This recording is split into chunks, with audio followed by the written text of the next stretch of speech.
তারপর চলে এসেছি স্টেশনের এখানের মন্দিরটাতে। বাসি হোক না ভালো তো, বাসি হলে তো ঠিক আছে, বাসি বলেই তো বললাম। এখানে এখন গসিপ চলছে, দইটা ফুটানো হয়েছে, তাহলে দইটা কি 4 প্রহরের পর খাওয়া যাবে কিনা। এখন ভাবছি ছোলা খাবো, কিভাবে খাওয়া হবে হচ্ছে অজয়দা মাখবে কিভাবে। অজয়দা এখন ছোলার চাট বানাবে। এখনো পর্যন্ত জল ঢালতে পারলো না, এর মধ্যে খাওয়ার চিন্তা। হে ঠাকুর, ভগবান ক্ষমা করে দাও এদের। এর তো সেটিং হয়ে আছে, তুই আমারটা শুনে ভালো করে। তারপরে চলে এসেছি পাশে আরো একটা মন্দিরের এখানে।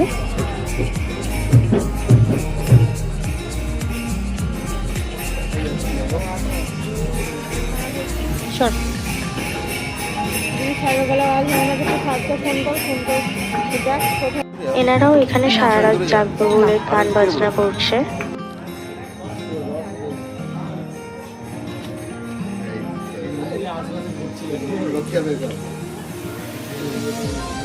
কই দেখি টিপি।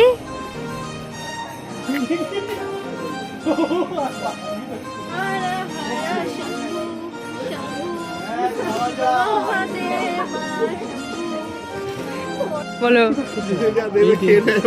প্রসাদ দিচ্ছে, খাবো কি খাবো না, নেবো কি নেবো না, অনেক কটা প্রসাদ হতে।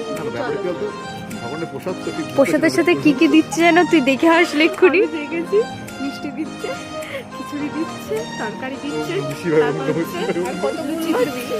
ভুলনা ভাই, দেখলাম মনে হয় তোকে একটু বেশি দেখছি, না খেলে না। খিচুড়িও দিচ্ছে, ছোলাগুলো দিচ্ছে। এরপর আবার ফের ওদের বাড়ির দিকে রওনা দিলাম। 4 প্রহরের জল ঢালা হবে এরপর।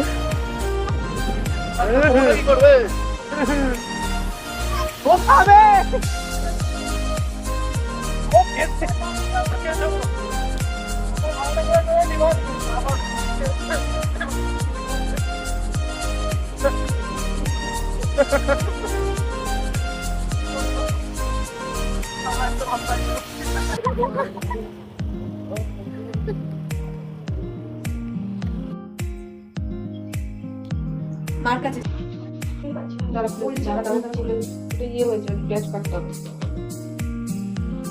এখন 4 প্রহরের জল ঢেলে সবাই বাতাসার জল, ডাবের জল আর ফল খাওয়া হচ্ছে। এরপর সকালবেলা আমি আর টুইঙ্কেল ভোগের বাজার করে এনে কাকিমার সাথে